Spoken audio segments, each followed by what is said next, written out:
গ্যাসটাকে ধরিয়ে নিলাম। চাউমিন বানাচ্ছি আজকে, সোজা সাপটা চাউমিন। চাউমিনটাকে নুন দিয়ে তেল দিয়ে জলে সেদ্ধ করে নিলাম।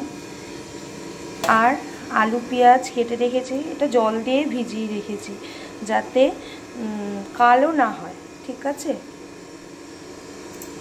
দেন কি করব এবার দেখাচ্ছি। চাউমিনে এবার জল ঝরিয়ে নিলাম, শুকাতে দিচ্ছি একটু। তারপরে কি করছি দেখাচ্ছি আপনাকে। কড়াইতে তেল গরম হয়ে গেলে কিছুটা রসুন ফোড়ন দিলাম। এই রসুন ফোড়নটা আমার ছোট পিসির কাছ থেকে শেখা। হ্যাঁ, পিসি বলে রসুন ফোড়ন দিলে নাকি খেতে খুব সুন্দর লাগে, যার কারণে আমি একটু রসুন ফোড়ন দিই। দেখতে থাকুন কি করি। এরপরে করে নিয়ে আমরা পেঁয়াজ আর আলুটা দিয়ে দিই।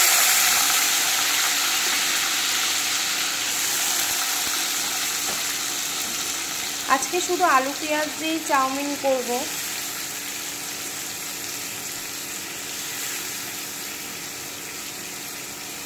বিশেষ কিছু আর দিলাম না, কাঁচা লঙ্কা দিয়ে দেবো। ছেলের টিফিন, এটা স্কুলের টিফিন হিসাবে চাউমিনটা করা হচ্ছে। আলু পেঁয়াজটা ভালো করে ভাজা ভাজা হয়ে গেলে একটা ডিম ফাটিয়ে, একটা কি দুটো কি তিনটে আপনাদের খুশি মতো আপনারা ডিম দেবেন, সেটা আপনাদের খুশি অনুযায়ী। আর আমিও দেব, ডিম ফাটিয়ে দেব। আলু পেঁয়াজটা ভালো মতো ভাজা হয়ে যাক, তারপর চাউমিনটা দিয়ে মিশিয়ে নিতে হবে। আর একটু গোলমরিচ অ্যাড করব। আমি সাদা সাদা চাউমিন করলাম, ছেলের স্কুলের টিফিন এটা।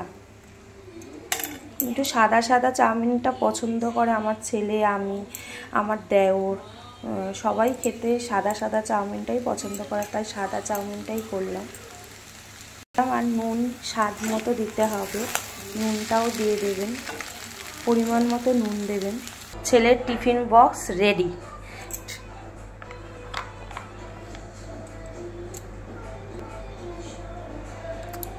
যদি আপনাদের এই ভিডিওটা ভালো লেগে থাকে তাহলে একটা লাইক আর সাবস্ক্রাইব করে দেবেন। Thank you.